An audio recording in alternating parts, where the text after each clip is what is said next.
My name is Elias Puurunen, and I am joined today by the one and only, the queen of communities, Iren Glass. She is the founder of Build Tribes. I'm the founder of Tractus Events, and we are coming together to tell you how you could look and sound like the expert that you are. How are you doing this morning? I'm really excited for the slide and that we're finally making it and sharing what we did with one of our clients together. The summits that we run with Elias was absolutely amazing and draw amazing results. And I'm really excited to talk about it today and share with our audience how we did it. Oh, dude, that summit was freaking awesome. Out of all the things that we've done this year so far, 30 days of unbelievable content. I took stuff away from that summit myself, and I wasn't even a participant. We were just punching buttons on the other side. But before we get too into the summit, let me tell you a little bit about what we're going to be talking about today. So today we're going to be talking about summit building, specifically building an authority summit. And you're probably wondering what an authority summit is. We'll talk about that in a second. What will we be talking about today? We'll be talking about what an authority summit is, what kind of results you can expect from an authority summit should you decide to run one, if it makes sense for you. We will talk about why you should consider hosting an authority summit of your own. And we'll also talk about what you need to consider before hosting your own authority summit, so they're not for everybody. And we'll also talk about some of the common objections we've heard from people that are maybe on the fence or not sure, or wondering if they should invest in building an authority summit. So let's talk about what authority summits are and what kind of results you can expect from those authority summits. Let's set the stage and let's talk about the results, because I think this is the juiciest part. This is the big headline. Before we were organizing this LinkedIn Live, Irene and I were going back and forth. Do we talk about the results first? Do we talk about what an authority summit is? We got to talk about the results. We got to talk about the results for this client, right, Irene?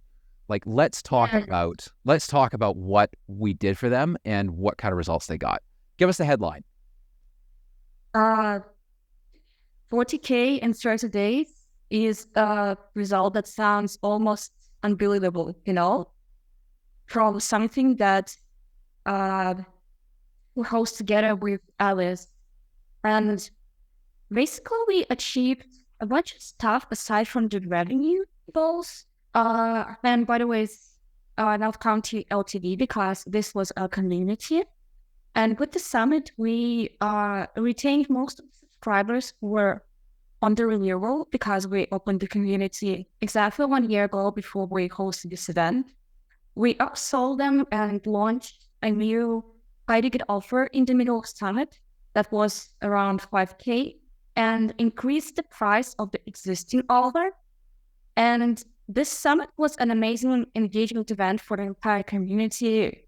This community even became Circle top 10 most engaged communities in the platform. So I believe the results of this is absolutely amazing. What do you think, Elias? It was stunning to see. It was almost like watching a magic trick in real time. And you and I, we've been talking back and forth, and I'd done a post about this where I remembered a long time ago watching a coach try to sell their program and fail at it. But then watching our client come up with their, craft this new offer, re-engage their existing community, the 40 to 80K in 30 days was just unbelievable. I was watching it in real time, and the results were they were unbelievable. They were unlike anything I'd ever seen. And this person, they've got a small team. They've got you as their community manager. This is kind of a solopreneur situation, but they're getting results that most marketing teams would drool over, right? Absolutely. I was just reading on Twitter this morning, Alex Lieberman from Morning Brew, he's talking about how being a marketer in 24 is way harder than it used to be. And it was it was not only to see the client make that, the 40 to 80K in 30 days, it was watching his learners get results. They got those tangible results, right? Yeah, this is one of the most important parts in my opinion, because if customers could get the result and try before they buy the actual high ticket offer, they are most likely will be interested in continuing their journey and getting more results. And we even had some people who would like landing clients, building their audiences, social media during the summit. And it was amazing. And I'm really impressed how we'll be able to spin this up really fast. I think it was like a month, right? When we reached out to you and started to organizing like 22 guest speakers. Oh my God. Yeah, it was like I think we had it was 4 to 6 weeks worth of turnaround time to get the whole thing organized. There was like 22 speakers, there was office hours, there were the regular challenges, which I think this leads us really nicely into what an authority summit looks like and what the client summit looks like. So correct me if I'm wrong, the general structure that you ran was we ran this as a month-long paid virtual event. And we'll emphasize why it needs to be paid in a little bit. But it was a month-long event. What else? What were some of the other key features of it? So the daily challenges where people can, first of all, get results and do their homework and get some points that were leading to some amazing prizes for them, which obviously incentivize people to participate in the event and increase their attention over the event, because 30 days is a pretty long period. And there can be millions of things that can happen in their lives. And seeing the end goal and feeling the small gratifications and their first steps towards their clients, toward engaging their audience is extremely important for summit participants, because this way you're actually holding their hand as they gain results. We were having daily engagement, we were having live sessions with the speakers where every single guest speaker who were like a giant influencer and a giant expert in their niche, some of them were having 100K followers, 200K followers, etc., etc. They were all teaching their specific techniques and their skills. They were showcasing their story, their experience. And by giving our customers advice and by giving them actionable steps to complete after each session, so that they have the outcome and they have the full work, really help to drive the retention and the results for all the summit participants. So it really sounds like the way that we structured this summit versus your traditional virtual event. Like most people, when they think virtual event, they think about lecture. Yeah, they think lecture, right? It's just like a one-way, blast of information, which could basically be a YouTube video. But the way that we were structuring the summit, it was more about, there was nothing that wasn't engaging. There was nothing that wasn't activating people every single day, right? Like, what did a daily challenge look like? Give me an example. For example, create your offer map. That was the daily challenge from one of our first speakers, Chicky Molina. And the goal of the daily challenge was to structure your existing knowledge and expertise into something that you can sell through your content that you build out during the challenge. And that was the big idea, to put it at the beginning, to set up the right foundation for all the participants so that they can get better results during the next 30 days. That was something huge you guys did, which was structure. You guys spent a ton of time figuring out what was the right flow of all of the content. I mean, we had the 22 guest speakers, but it wasn't just 22 guest speakers and they were just randomly distributed throughout the event. You guys took a lot of time to think about, let's do JK first, let's do this one second, let's do this one third. All of the speakers and all of their content naturally flowed into each other. And that I think is different from what people might be thinking about when it comes to a traditional virtual event or even an in-person event that's like like your typical feel-good coaching session, right? Where you just have a bunch of random speakers. Yes, absolutely. And just being able, and a lot of these folks that we had on, like a lot of them are running the, 5, 10, 20, 50K offers. Like I think, one of the speakers, Joshua Lysek, he's got a 6-figure offer for sure. I wouldn't be surprised if he's got 7 figures at this point. But just being able to tap their brains for an hour, like just think about the incredible amount of, how do you not walk away with some form of value out of that, right? Yes, and here with the summit, what I really liked is that we were not just selling content, we were selling the access to the brains of people who already built successful businesses. And you can not only listen to their YouTube video or something like that, you can actually ask questions and get their wisdom, get their own take on your case, because every case is different. And it brings me to the point that we started with, that this should be paid. You should not get this for free. Yeah, that was like, you saw a lot of people. There was a lot of people that were on that summit were engaged throughout the summit, and they actually accomplished what the summit, what the summit's goals was to land your first client in the next 30 days. And Yes, that was exactly. super cool to see. I don't think you would have seen results like that had you just said, you know what, everybody can come in. It's all free. I don't think you would have been able to get all those speakers on board too. Yes, because you need to pay. I need to pay for speakers' time, and if you put aside a certain budget from the ticket price, it becomes much easier, and you don't need to worry about your speakers. You can create great experience for them, and everyone will be happy. Customers will get better results, speakers will get better engagement, they will get better experience. The host will be happy as well, because the host is making money. So at the end of the day, all parties win. Yeah. Well, I mean, who doesn't want to make a little bit of extra cash on their, off their expertise? And that's something you and I talked about a lot when we were coming up with the copy about, why you should host an authority summit. Is a lot of times, I talk with folks that are like this all the time. They know their stuff works.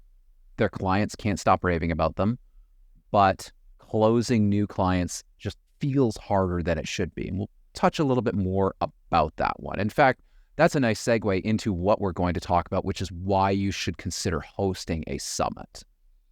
So if you're not sold on hosting a summit already, where you can actually get people, give people a little glimpse into your brilliance so that, they want to continue to work with you, why should you consider hosting a summit? Well, part of the reason is, and we've seen this time and time again, I'm sure you've seen this too, Iren, of working with coaches, working with folks that have a high ticket offer, but closing new clients for some reason is just, it feels harder than it should be. They get on the phone with somebody and they get that, I'm not sure if I should do this. I need to think about this. I need to ask somebody, or I'll get back to you. And inevitably they never get back to you, right? They always say, I'll get back to you. And that's the nice way of saying F off. Yeah, we all experience that, I'm pretty sure. And it happens with both coaches who has someone in the community, who has a big community, and with those who don't have community at all. Because sometimes you just don't understand how you can really convert your community into your creative self, or how to efficiently and effectively convert the audience who already consuming your content and getting your value into your customers. Right. How do you activate your community? How do you convert them into people that are going to stay with you for a long time? How do you increase their long-term value? And I want to stress something here, because there might be some folks that are sitting here thinking, well, you're talking about sales, you're talking about activating my community, you're talking about monetizing your community. Are we only focused on the monetary aspect? The answer is no. And I want to stress what I think set our client summit apart from everybody else's. And it was one simple idea. Our client had a process, had a workflow, had a methodology that got results for his learners. So people that not only signed up for his summit, but his existing high-ticket clients, they get results by using his methods, by following his advice. His stuff works. We are not talking to shysters or to people that are just wanting to hawk the next, crappy coin on the crypto market. We're not talking about that stuff. We're talking about if you have a methodology that works, you have a high ticket offer, and you know your clients get results with that offer that they wouldn't otherwise get without you. Either you move fast, they get to move faster, they get results, doesn't really matter. They get results. And that has to be true in order for an authority summit to make sense for you. The tricky part is, or what we're saying here is, do you find it's harder than you think it should be to close clients, knowing that you've probably already got a number of clients on your roster that are saying, oh my God, I don't know what I would do without you. Like, yeah, and Iren and I can both attest to having had people that, we have clients that just say that about us. And it's, how do you encapsulate that? And how do you spread that out and get people that are, your cold traffic that has no idea about you to get excited about you, or maybe your existing audience, your existing followers that haven't bought anything yet, but they're sitting on the fence, So, and those are the three different types of traffic that we've got. And if you've ever had that challenge of closing a high ticket client, it feels a little bit more of a challenge than it should be. It feels harder than it should be. My stuff works. You should really think about running that authority summit. What do you think, Iren? Have I captured a lot of these points accurately?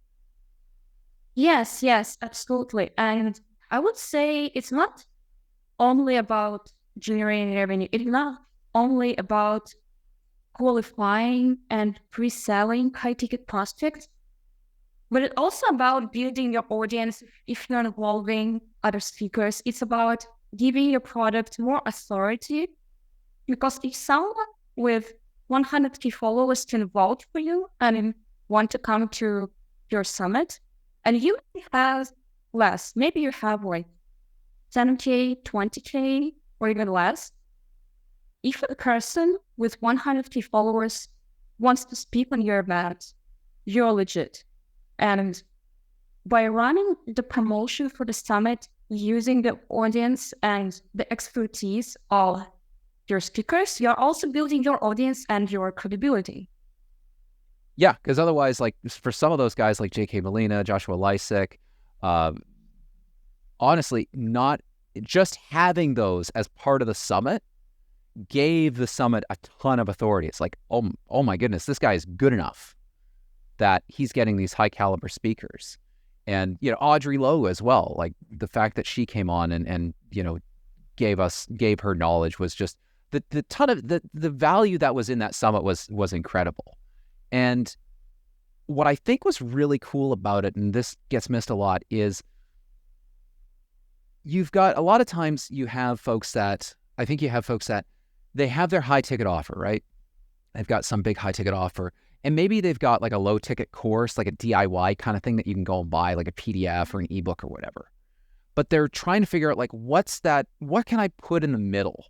Like, what can I put in the mid tier that, gives them some access to me, but maybe isn't at the price point where, is at a price point where somebody might have to think for a couple seconds about it, but it's pretty much a no-brainer to just slap your credit card down and buy it now. And I feel like the Authority Summit slots right in there. Because when you were coming up with the price point for the Authority Summit, how did you come up with the price point for our client? Because you guys took care of that, yeah? Yes, absolutely. So our logic here was pretty simple.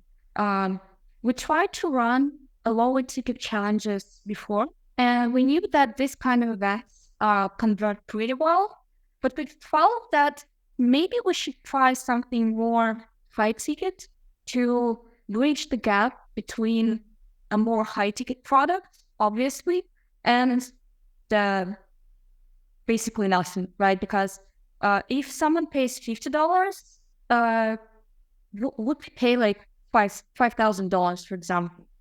And by setting the price point for $500, we were hitting several goals at the same time. First of all, it gives us a lot of flexibility in how we pay speakers, we make sure our margins are covered, etc., etc.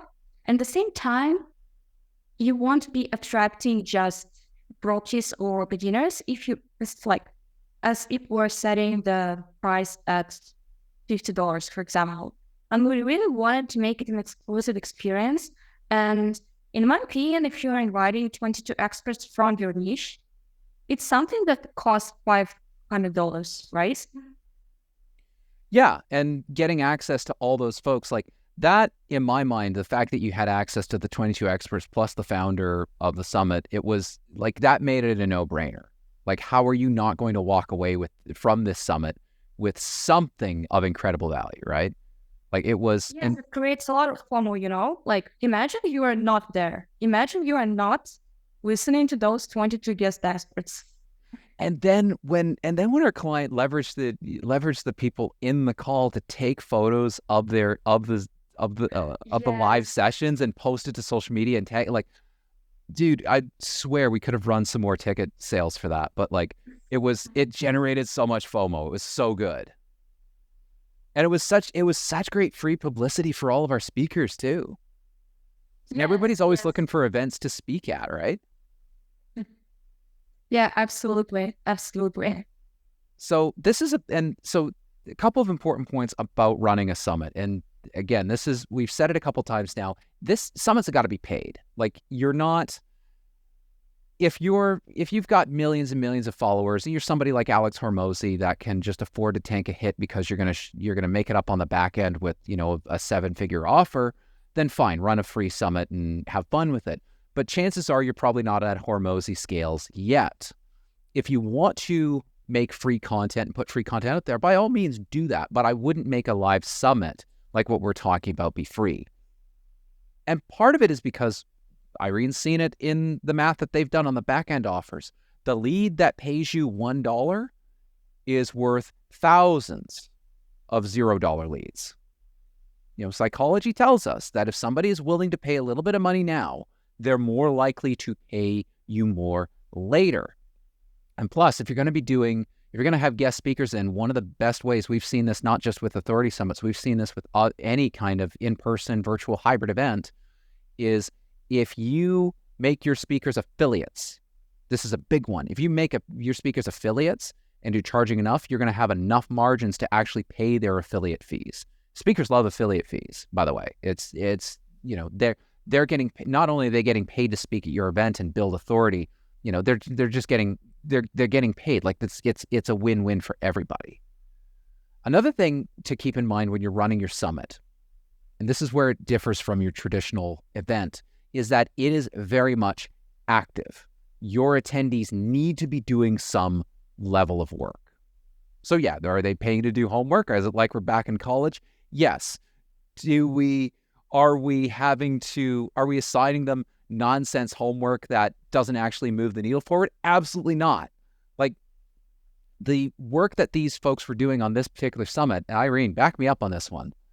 The work they were doing, they were implementing it on that day, and it was moving their business forward. Is that right? Yes, absolutely. And when we were structuring the summit, as you already mentioned, we put a lot of effort into figuring out what kind of format homework is just enough. Because we all understand that everyone is working, everyone is busy, everyone has families, friends, birthdays, weddings, all that kind of stuff. And we wanted to make sure that the homework is enough to move the needle and not too complex so that they will need to spend a week or more to complete it. And that was a very important preparation step that we used to go through in order to increase the retention of the participant, to help them achieve better results. And if they retain it and if they get the results, continuing with the program is basically a no-brainer, right? Yeah. So if they get results from just this, let's call it medium ticket authority summit, they get results from that and they see, oh, the owner of this summit, this person's got like a $5,000 package. I've already gotten insane results and I only spent $500. I go spend $5,000. I'm going to make that money back on the other end, no problem. And there were people on this summit that got those kinds of results. Like they spent the $500 to be there. They picked up their first client.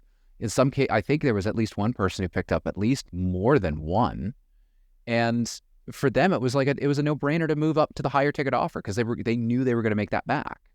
So, and that's a tricky one to figure out. And do you find that most when you work with folks and building up their authority summits, do you find that they've thought about, that the founders have thought about, like, what is the right level of work? Or is it like they just have this vision of, of speaking and they haven't thought about that kind of detail? Do you mean are the speakers that are providing homework for attendees? Right, because we had the speakers also provide some level of homework too. But it was also, Yes. but you guys also work with the speakers to prep them to say, like, here's the amount of material we want. It was kind of like, it felt like a lot of times the homework was something that, if you give up 2 or 3 Netflix episodes, you would get through that material that night, right? Yes. I think it's the main focus was on creating the homework so that it takes 40 minutes to maybe 1.5 hours to complete at max. And if you just do it, not maybe for 100%, but if you do 80%, you're all good. Right. Oh yeah. So that was something else that we did during the summit that was really, really good was, and I think every authority summit needs this, is office hours. And we had office hours, and that was, I think that's where people really got their money's worth. The speakers were great, don't get me wrong, but and again, this is where the try before you buy comes in, is being able to have access to an expert for an hour, bring them your content, get feedback, even just that second set of eyes. It's so good. That was brilliant. Yes. And I do like how we run the office hours and balanced it with the sessions, because we didn't want to have 2 events in one day. It sounds unrealistic, right? Imagine you are sitting 2 hours in front of your computer, on top of work, on top of everything. It's really exhausting. That's why when we had 3 days, we were putting office hours on that day so that people are not exhausted at any point. You don't want them to get exhausted, get tired, because this leads to no results, right? And with balanced office hours with speakers, you can achieve best of both worlds. Yeah. And that was super awesome to give people a chance to digest and get feedback on what they were working on. And when we were producing all of these sessions, something else we were able to do together was make everything feel and look professional. Like, it wasn't just, we didn't have speakers come on and, very rarely did anyone say, hey, can you see my screen? Because you had sent all the speakers our way. We booked time with all 22 speakers. We booked time with everybody. I personally spent, I think, good 4 hours with the founder. I sent him a purchase list. I sent him a giant Amazon list of, here's microphones and lights and, network cables and everything to buy. We turned his desk into a studio. We worked with the other speakers to make sure that they looked and sounded their best, that, right down to, let's adjust the font size on your Google document. Like, it's just a little bit too small. Let's make this a little bit more readable. And with all of the sessions, we also were able to make it feel super professional. The recording feels super professional. We had the client's branding. We had, a nice layout, like this broadcast layout that we're doing right now on this LinkedIn Live. We're able to apply all of that to the recordings. So, but when you think about it, even like our fastest speaker, I think our fastest rehearsal was like 10 or 15 minutes, like really quick run through. I think one might have been a little bit shorter than that, just because they already had a good studio setup. Never hurts to check, by the way. I bang on about that in my own book, Memorable, Profitable, Virtual. It's like, there's a reason we have 2 chapters that talk about rehearsals. They're that damn important. But you think about the amount of time that we spent on our side after you'd come up with the material. It was my responsibility and my team's responsibility to make sure that the speakers looked and sounded their best. 22 speakers times 15 minutes each, that's a few hours worth of time right there. And I think this gets us into another point about authority summits, is a lot of times, and I talk with folks about this that are thinking about hosting an event or hosting a webinar, they always take way more time to organize than you think they are. And unless you've got a team on your side, helping you produce this, both on the weekly exercise, the community management side, and on the technical execution side. That's what Iren and I both do. We take care of the technical execution. Her team is making sure the community's engaged, making sure we've got all that material ready to go. Like, if you want this to look and feel like a professional summit and you want to keep most of your hair by the time it's all done, you need a team working with you. And the only way you're going to make this feel professional is to have that team working with you. Is your plan just going to be hitting record on Zoom and praying that everything works? How are you going to make sure your replays are assets? Because our client walked away from this summit.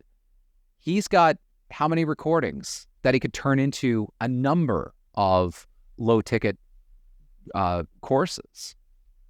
And then I want to talk again about the summit too, and thinking about some of the implementation details. I want to ask you, Iren, during the summit between sessions, because we've all seen it on virtual events and in-person events, quite frankly, where a session ends, where do people go? How do you make sure that you keep that buzz going? How do you make sure they keep that excitement going? Like, where is the community hanging out, and what's that experience like for them? Can you tell us a little bit more about how you set up that experience, Iren, and where folks were, like, what did the day-to-day look like for attendees that were once this live sessions were done, where were they hanging out and how were we engaging with them? Yeah, this is very important. And what I often see is that people either don't think about it at all, or they think about it too little and just set up a 3-channel Discord server, general use content, something like that, and expect their participants to engage, to get value. But this is just not happening. You need to actually think through some small details. For example, how are you posting homework? Where are you posting homework? How members can access your courses? Where they can ask questions? Who is going to answer? How often do you need to answer them? Is it going to be your manager? Is it going to be your success coach? Is it going to be you? Is it going to be speakers? Can speakers answer those questions or not? How is all going to happen? And the reality is that community on those events need a platform, a hub, where they have both one-way communication, where basically you talk and they can get access to recordings, to content, to important announcements, to video boards, basically everything they need to know to get the most out of their experience. But they also need places where they can engage with each other, give feedback to each other, and also get feedback from the host, from success coach, or whoever is really responsible for supporting the participants during the event. And if you don't think through those small engagement epicenters, high chance is that people won't be engaged at all, and the result of it is no results for participants, low retention, and little to no upsells. So this is something really important to think through before you start running your summit during your planning stage. Iren, you mean I can't just set up a Slack channel or I can't just set up a Discord server and just say I've got a community now? Are you saying that I actually need to think about how I'm going to get people, once I've got people through the doors, how I'm going to engage them? Yes, absolutely. And whenever people tell me my community is not engaged, well, it just means you are not doing anything to engage them. You're not doing anything to incentivize them to engage, to make the experience interactive, interesting, delightful. And people don't engage when they don't see a reason for that, when they don't understand how it will impact their value, right? And if you don't think through these things, and if you don't think through, for example, what if a person new to the community? What if they forgot about it? How do you get them notified, and how do you get them back?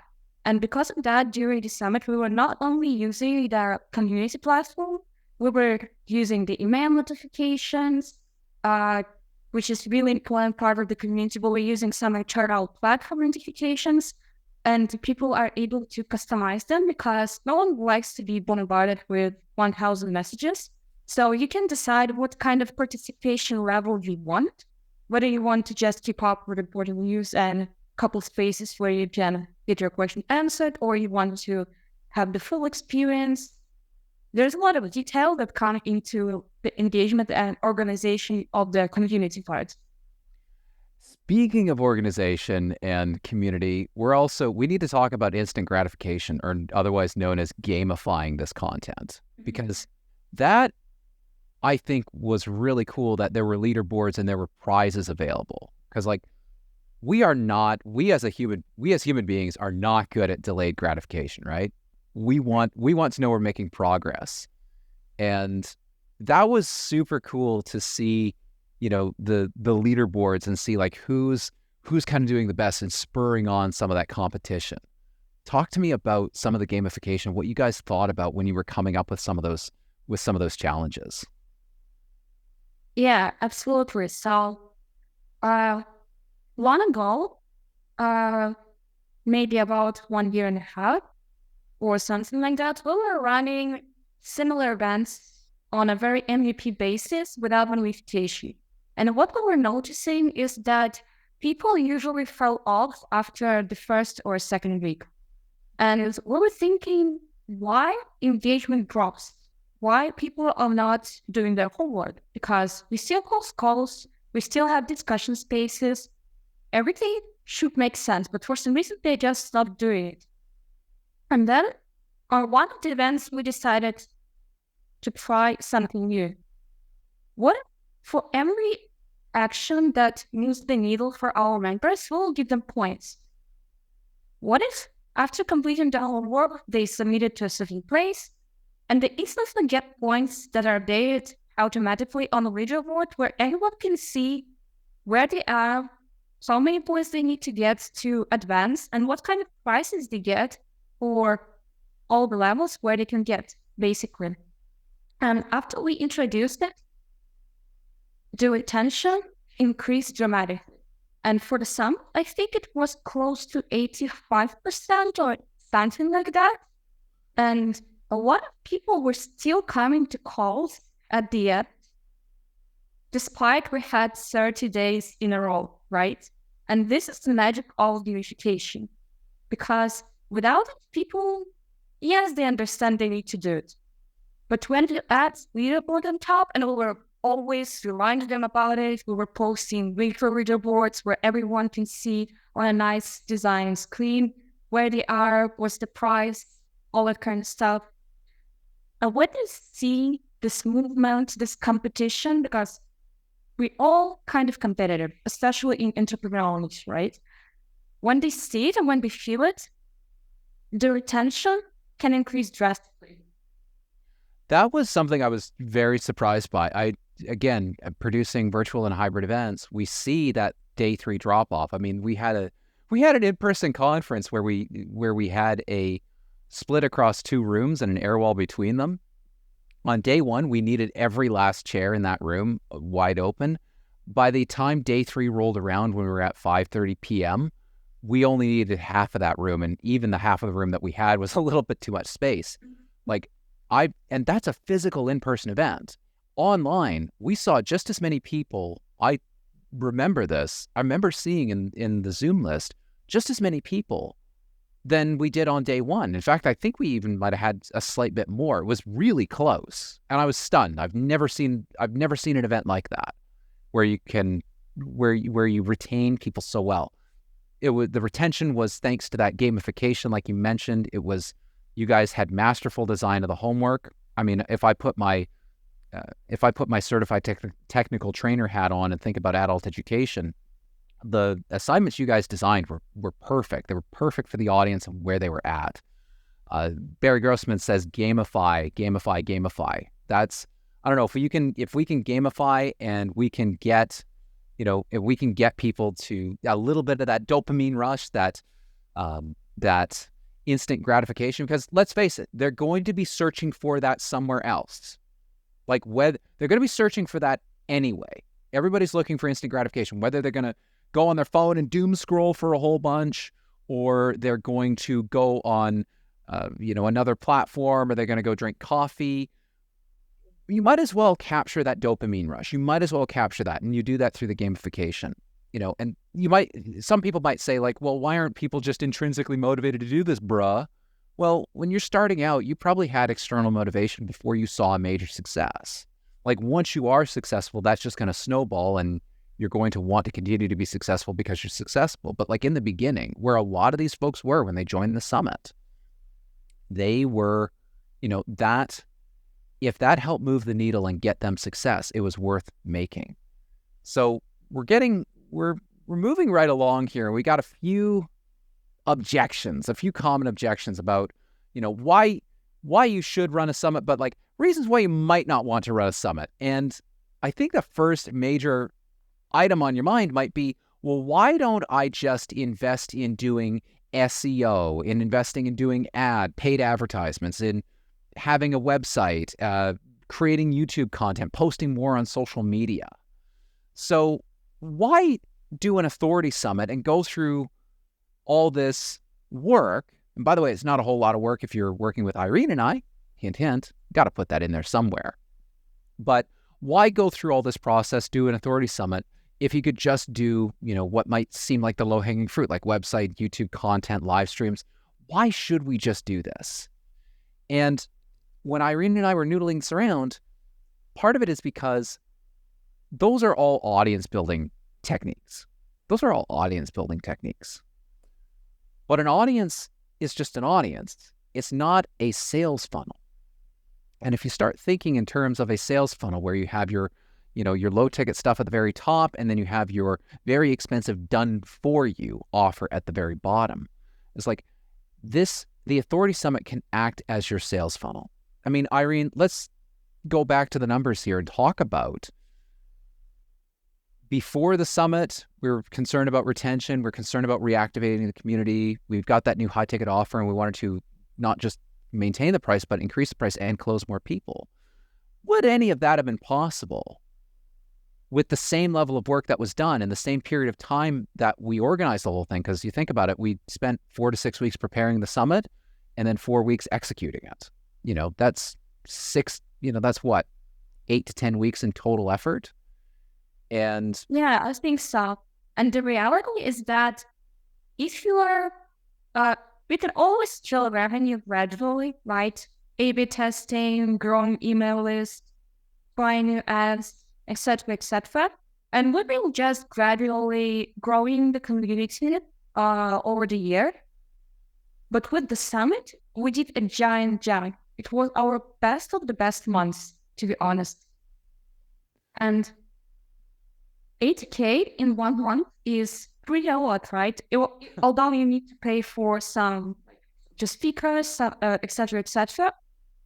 But this was something that allowed us to do a lot of things with our audience. We involved new audience. We re-engaged our community. We brought new people into community. Brought new people into our more high ticket program. We created a new high ticket program and sold it just during the summit. And I do believe that without summit, it would be barely possible.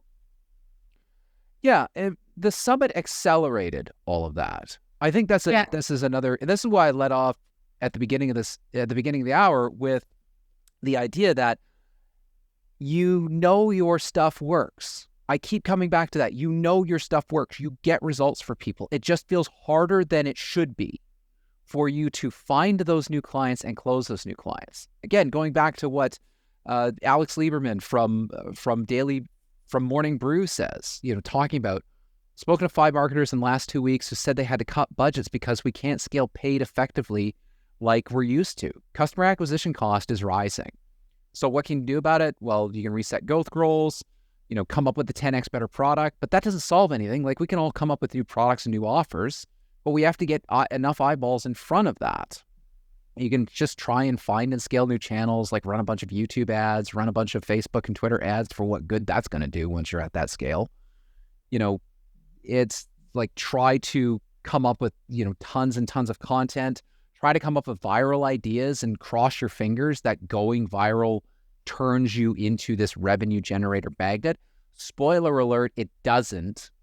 going viral just lets you go viral. I've gone viral more times than I care to count, and it has, of all the things that have had an impact on my revenue, going viral is not very high on that list. It's just not very high on that list. So your authority summit is a chance for you to build up your funnel. Leads us right in. Yeah, go for it. Yeah.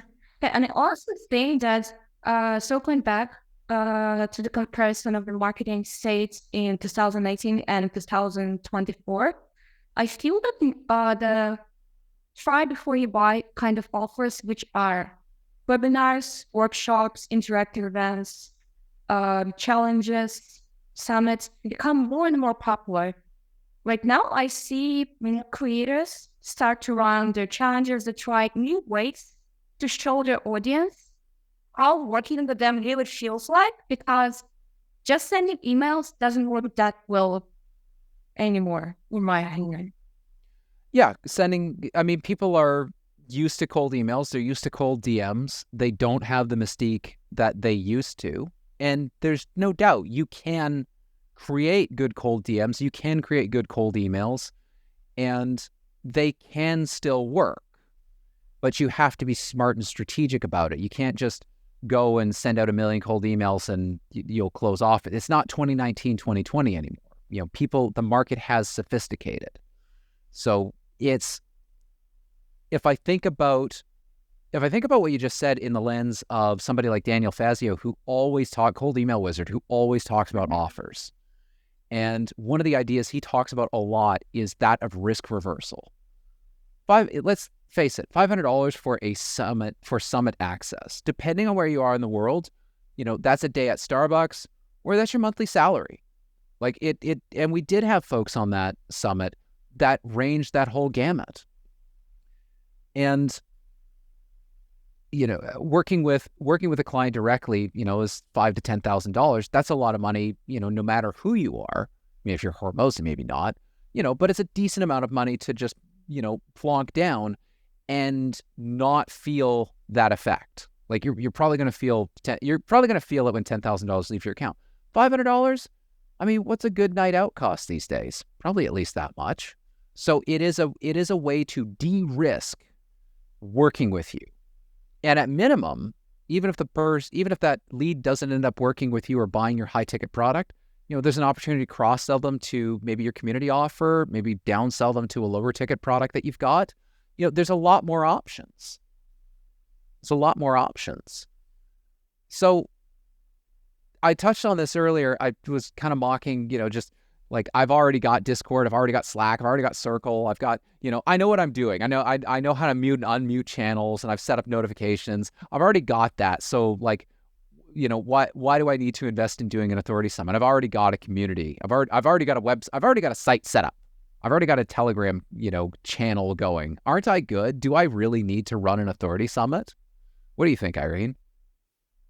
Yeah, so there are two biggest problems with communities, and they are working in intersection, which are conversion to either higher plans or creative stuff, and retention. And a lot of communities face this issue. The engagement is low, the retention is low, and the conversion is just not happening. And here, the authority summit is the solution for that, because it does a lot of things for you. It will engage your community, it helps them to get better results, it shows them your process in interactive manner so that they can feel how it would look like if they really work with you one-on-one. And authority summit is the best mechanism to achieve all of that in a very short period of time, because 1 month, 30 days, it's just 30 days, Sometimes people spend 30 days on testing a couple of things on their landing page. Oh, sure. Yeah, you can spend 30 days doing a warm-up for your cold email campaign. Yeah. Why not spend that 30 days actively working with people and getting them primed to buy your good stuff? I mean, you're going to be spending that time anyway. And it's about, what's the highest leverage activity that you could do to increase your sales, to increase each of your clients' long-term value. And the Authority Summit can be a fantastic way to do it, provided it makes sense for you. And if you're trying to do all this stuff yourself, think about all the stuff you as a professional, I'm talking to you, the professional who's thinking about doing an Authority Summit. Think about everything you've got going on in your life right now. Think about all the clients that are waiting for you right now. They're waiting for something for you. Think about your VA who's, sending you a bunch of questions right now. Think about all the stuff. Think about your personal life. I got to run out and get this. I got to go pick up my kids. I got to do this. I got to do that. All the stuff that you've got going on in your life right now, and trying to do an Authority Summit on top of that on your own. That's going to be a bit of a tall order. Besides, people hire you as an expert because you're the expert in your domain. They're hiring you as a shortcut to accelerate their own development, right? That's why they're hiring you. You're helping them get some sort of result that they either can't get on their own, or it would take them forever to get on their own. So if you're already being hired for those reasons, why not work with an agency or a group of agencies like Iren and my agency on building your Authority Summit so that you don't have to run all this stuff yourself? We basically just pick your brain a whole bunch and then go off and make sure it all happens. So, and that leads us to another common objection, which is, why should this be me? Why can't I just give my VA, my virtual assistant, a big to-do list and have them run this Authority Summit? Why can't they just run this summit for me? Like, this doesn't feel like the most high leverage activity for me to do. Iren, correct me if I'm wrong, but I feel like if your VA can run this, why is your name on the summit and not your VA's name? Like, why are they not just going out and getting clients? Is that fair? Yeah, absolutely. Like, if you're planning on running a summit like this, you get one chance to run it properly. And if you fail at it, you're going to take out a huge chunk of your credibility. You're going to end up issuing refunds in the worst case. And they're going to, like, you were telling me the other day about some of the trust, like, who was it that was getting, well, we won't name names, but that's kind of gross. But there was somebody getting nailed on Trustpilot.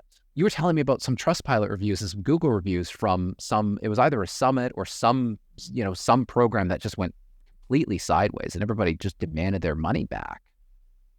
Yeah, people were really angry because no one were taking care of them. The engagement was pretty fake. It seemed too automated and lacked personal touch, I would say. And the upsell was happening too early. People started upselling basically on the second and third day, which doesn't make real much sense to me because people just came in. They got zero results yet. Maybe they completed their first work or something, but you're already asking me to give you more money. It doesn't make sense. And there are a lot of small mistakes, when it comes to professionalism, when it comes to, the whole organizational thing, that you can do really wrong and piss off your customers. Right. I was just thinking, like, the second or third day, they're already doing the upsell. That's like walking into your coffee date on the second date and breaking out the engagement ring. Like, why? That's too early. Like, that is, and that's also something that I think, if I think about doing an Authority Summit on my own, that's something I wouldn't have thought about, which is, when do you do that upsell?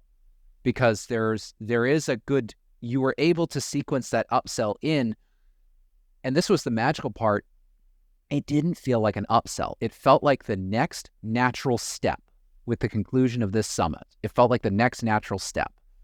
And it didn't come across, we've all been there and felt that sales pitch coming from a mile away. And that's what felt really, really natural. It was there at the right time. It wasn't there too early. It wasn't there too late. It was there at just the right time. And people are, you want to be memorable for the right reasons.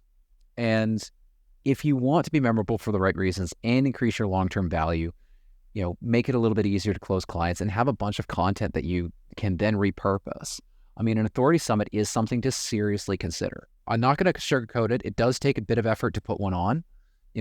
obviously, if you work with folks like Iren and I, we're going to make it as easy as possible. We're going to, make sure that you're not spending every waking moment working on your summit. You'll be able to actually work on your business. But is it worth you personally running a summit? That's going to depend on your circumstances. That's going to depend on where you are in your business right now. And that's why Iren and I, we actually run discovery calls around authority summits. And what we do on those calls, it's, just a really quick call. We just chat about, is it conversation? Is it worth it for you to run a summit? We're going to see, where are you at with your business? What are your goals? What do your time commitments look like? Does this fit into your existing line of business? Is this going to take too much out of your current schedule? Or, what's going to be the right time to do this? And by the end of those calls, what we do is we'll let you know, is it worth you running your summit? Like, does this actually make sense for you and your business and your audience, quite frankly? And if it does, what should your summit look like? When would be a good time to host it? Maybe we can talk about a bit of price points, some speakers. And at minimum, after those calls, you're going to know if it's worth moving forward. And if not, we'll let you know when it might make sense or what you need to change to make it make sense so you can have something to work towards if it's something you do want to work towards in the future. And we'll also let you know if it would make sense for all three of us to work together. In some cases it does, in some cases it doesn't, but the only way that we can find out is having that, nice, relaxed conversation. So that's something that you'll be able to, if you take a look at the QR code on the screen, for those that are going to end up watching the replay of this, the link to book a call with us is going to be further down the page. So if you've been thinking about creating a new sales funnel or kind of revamping your existing sales funnel, if you've got an existing community and you're looking for new ways to engage and excite them, if you're feeling like your sales process just feels a little bit too hard and you know that you get results, then you should seriously consider having and running your own authority summit. There's tons of upsides, and provided it makes sense for you, and we can discuss all that on our discovery calls, then to me, it feels like a no-brainer.